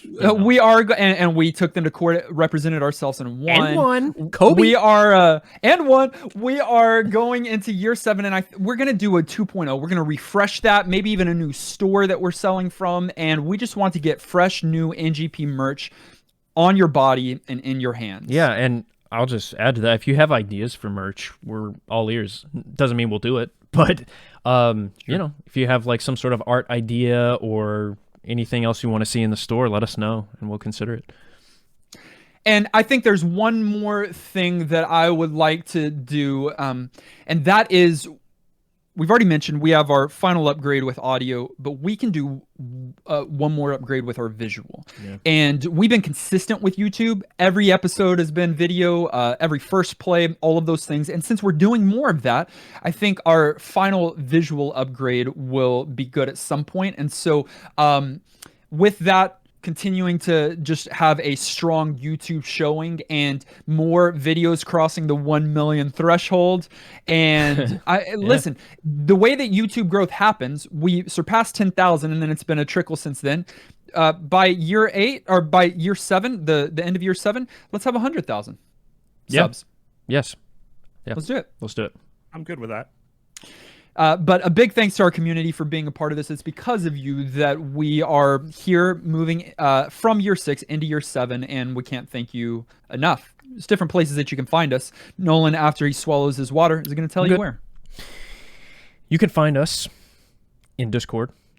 We've said it many times. That's where we congregate. That's where we do events. All of these things we're talking about, they're most likely going to take place in Discord. So, ngppodcast.com, click Join Us in Discord, and make a free account.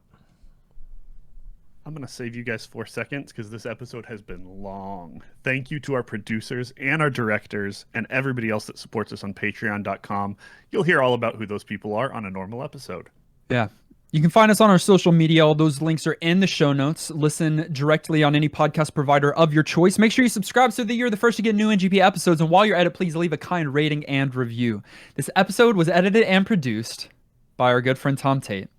This is his last one. We did a special episode with him last one on 299. If you haven't listened to that one yet, go and listen to it. But this is his final episode. And so we would like to dedicate this anniversary episode to you because we love you and because we're sorry for how much editing you'll have to do. Yeah.